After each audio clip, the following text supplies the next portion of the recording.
Throughout the last couple of weeks, we've been hearing a lot of stories coming out from Cleveland with Odell Beckham. And Baker Mayfield with his injuries, his shoulder injury. He plays, he doesn't play, he sits out for a half, he comes back the second half. This team has not been the prolific offensive team that we thought they were going to be this year. Maybe it's because of injury, because Chubb's been injured and Hunt, and this is a running team.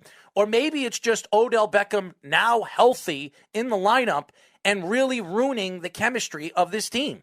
Now, I don't blame one player on chemistry. Just like saying when you have a quarterback, the quarterback wins the Super Bowl, a.k.a. Tom Brady, all the Tom Brady lovers. Tom Brady's the reason why they won 6-7 championships, or Tom Brady's the reason why Tampa won the Super Bowl last year. That's not true. It takes a team. The NFL is an ultimate team game. It's ultimate football. And I say this because in every other sport, when you look at basketball, you don't need a top-end coach. You do need 2 top-end players, but you don't need a full-edged team to win a championship. We've seen teams win it with 1 or 2 superstars. With hockey, you need a good coach, but if you have 2 good lines, you can win a championship with a hot goaltender. The Blues did it with an interim coach. And then with baseball, all you got to do is be a hot-hitting team, a.k.a. the Atlanta Braves this year. They got very, very hot in the second half. They were one of the hottest hitting teams going into the playoffs. They made the trade for the 3 outfielders, Rosario and Soler, and those guys got really, really hot in the playoffs and were a big part of the reason why they won the World Series. And you need good pitching. So you need certain things, but you don't need a lot of those things what you need in football. When you look at football, you need a good coach. You need a good quarterback. You need a good pass rush. And you need a good running game, especially going into the playoffs where you got to work the clock when you're playing top-end quarterbacks and top-end offenses. When you look at Odell Beckham has been a prolific offensive player since he's come into the league. The Giants drafted him at number 12 6 years ago, came into the league with hamstring problems.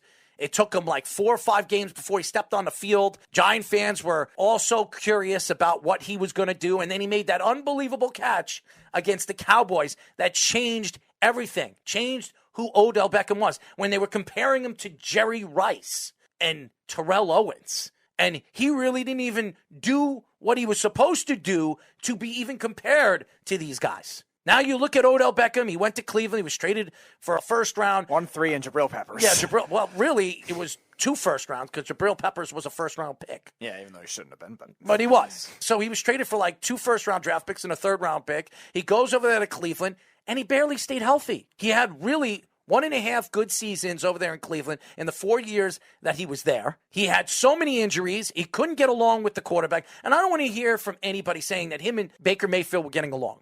They weren't. Every time Odell Beckham was in the lineup, he was demanding the ball. It hurt the offense. Go look at the offensive numbers when Odell is in the lineup and when he's not in the lineup. It's a huge difference. Now, Odell Beckham is a fantastic player.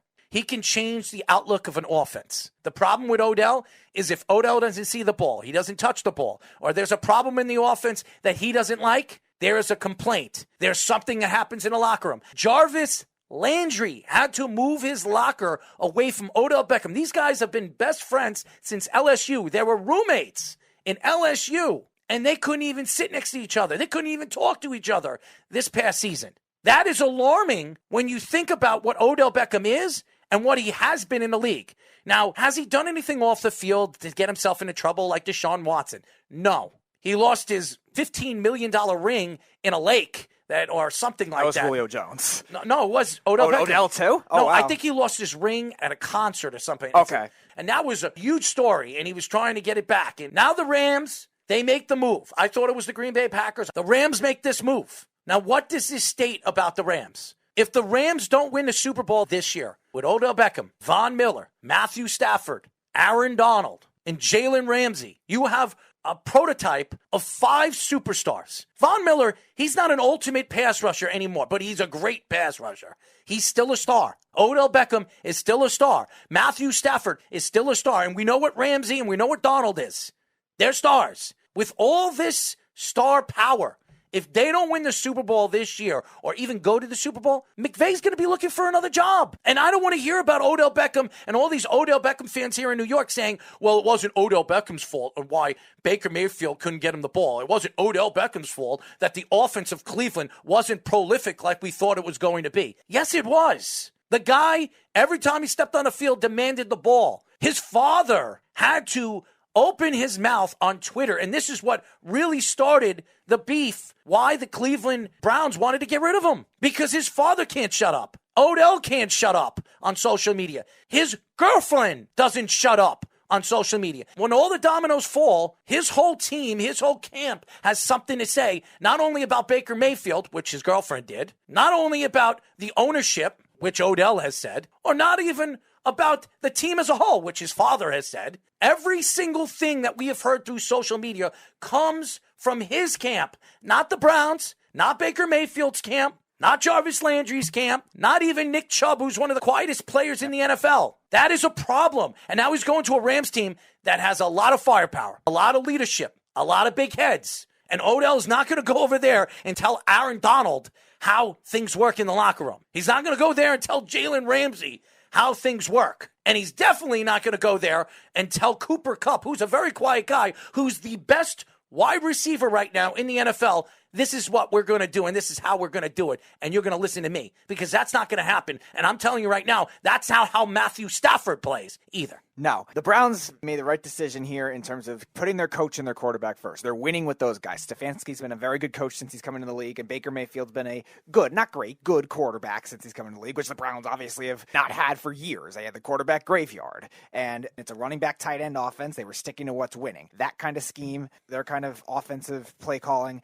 with those guys involved, Nick Chubb, Kareem Hunt, all the three tight ends. That's the kind of offense that won with them. And you're right, the completion percentage, the more interceptions with Odell on the field for Baker, and it definitely maybe mentally has rattled his confidence at times too, because he's been very streaky throughout the year as well, and was very streaky throughout the 2019 season when Odell first got there too. Now granted, Freddie Kitchens was coaching that team versus Stefanski, but still, Baker as a whole did not look good because of that as well. So I think it was definitely the right move for the Browns. They could use that money somewhere else next year, and they could help build out their defense. They could get another receiver. In terms of the Rams, I expect him to be the number 3 receiver at the start, and then maybe the number 2 later on, because Robert Woods hasn't had a great year either. So Odell could emerge into that outside number 2 role to Cooper Kupp. And if there's any team that's going to be able to stabilize all these big personalities, it would be the Rams. It's still kind of weird, though, with all the receiving talent that they have, it was the Rams that took that chance, but maybe they were afraid he was going to go somewhere else to another contender. It's not a huge story. I know everybody makes it a huge story because it's Odell Beckham. We're in New York, and everybody still has this infatuation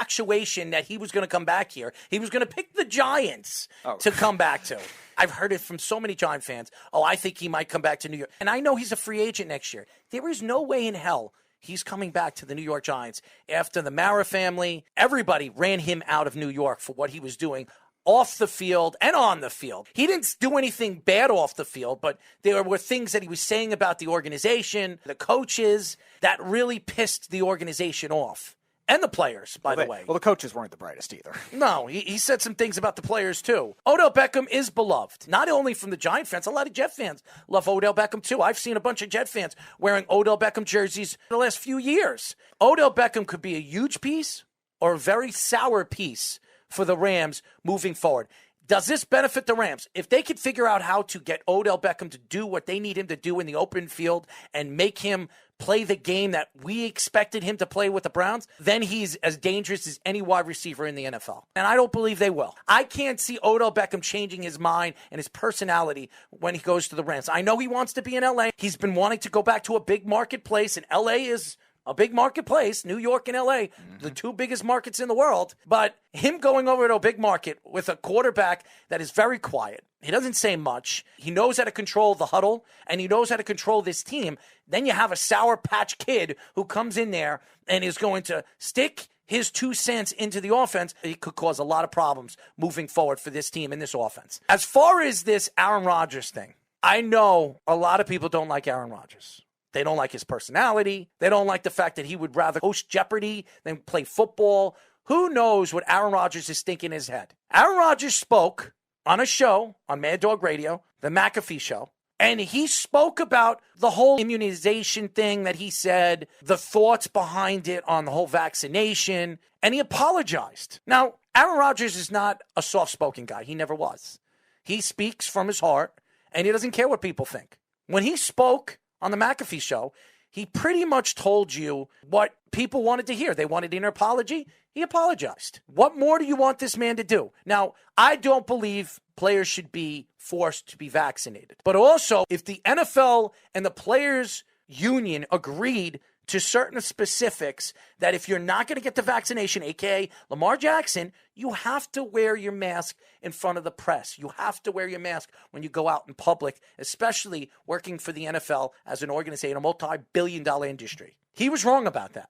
He can't make any excuses. If the NFL wants to fine him $300,000 instead of $14,000, which I thought it was a low ball. I think the only way these players are going to learn their lessons from making mistakes is fining them big bucks, a lot of money. And that's something that the NFL has not done over the last couple of years, except to the Patriots.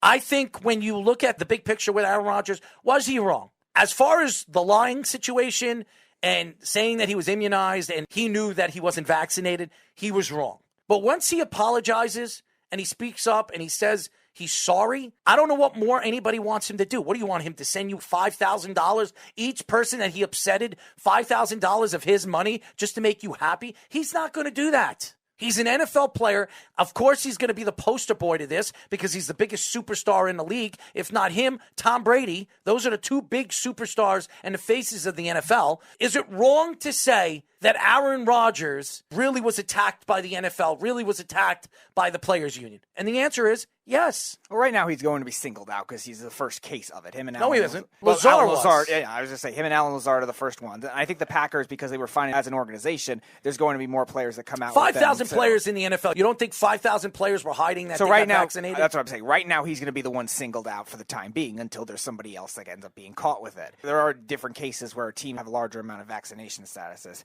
It is wrong to lie, though, the way he did, though, and manipulate it and just go forward with it when only his Packers teammates knew. That's the big problem that I think this case is going to look at when it comes to the NFL making a decision on that. You're right. The media is going to obviously make it, I think, oh, here we go again with Aaron Rodgers. It's going to be all Aaron Rodgers. There will be other players caught too, but definitely was wrong for that. When you look at the big picture and you look at the NFL as a whole, as an organization, a multi-billion-dollar organization, I don't think there's an organization bigger than the NFL, especially in professional sports. When you look at this and you look at the money that's entailed to these players, they should have every right to do the things that they want to do because these are the guys that are entertaining all of you. The fans aren't on the field, so you can't really catch what they have on the field. The only people that should be worried is the players that are on the field, the players that have to play one another. They're the ones that are going to be next to each other, hitting each other. If the players are agreeing that they shouldn't be vaccinated, it shouldn't bother the fans that they aren't vaccinated.